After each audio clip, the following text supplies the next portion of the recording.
définie par la Jamette. On va l'écouter de façon simple, donc juste pour voir ce que ça donne. C'est en 5 temps.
Donc voilà, la Jamette, c'est ça. En fait, tu as donc à l'intérieur 5 dés. T'es pas tenu de te servir des 5, mais en fait, tu as toute la notice à l'intérieur. Un dé avec les altérations. Un dé avec le mode, majeur, mineur, relatif mineur ou un joker, tu choisis. Les notes. La signature rythmique. Les cadences, selon. Là, j'ai pas utilisé par exemple les cadences, ce qui fait que c'est pour ça que la grille en fait était un peu curieuse, mais ça permet justement de travailler. Tu vas me dire, oui, mais j'ai peut-être pas les connaissances harmoniques. Pas de panique. Tu as 2 fiches très complètes. Donc, la légende et l'explication des dés. Et des tableaux, en fait, ici, qui récapitulent, en fait, c'est des tableaux qui récapitulent harmoniquement, harmonisation des gammes, également. Donc voilà, c'est vraiment un super truc. Bon, ça se joue aussi à plusieurs.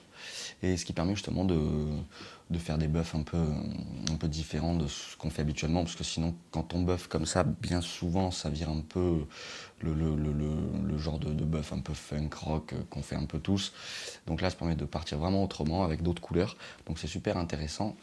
Donc l'idée, c'est aussi, donc, avec ces dés, c'est aussi à toi de définir donc, le nombre de mesures, le tempo, si c'est binaire ou ternaire. Allez, à plus, et bonne Jamette.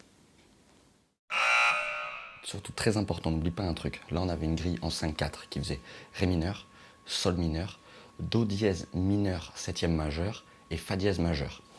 N'oublie pas un truc, sinon tu vas être trop taxé de théoricien.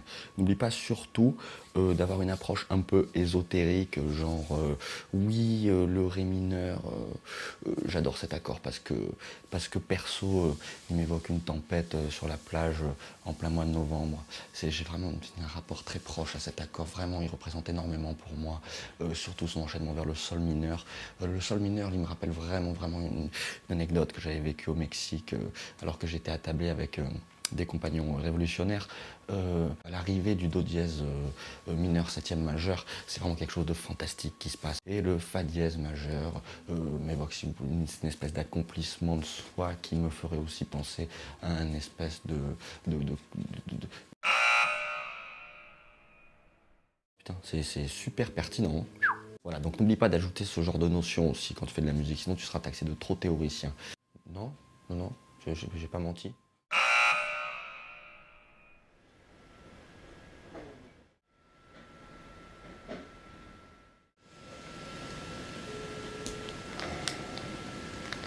Yes, oui, comment va? Je viens de faire la vidéo là sur la Jamette et je suis pas super convaincu et qu'en fait on la fasse ensemble plutôt. Bon, écoute, bah c'est cool, on reste comme ça. Je pense que ce sera plus vivant et ce sera plus sympa de faire ça ensemble. Bien, allez, on reste là-dessus, Willy. Top, t'assures, merci. Allez, bisous, à demain. Ciao, ciao.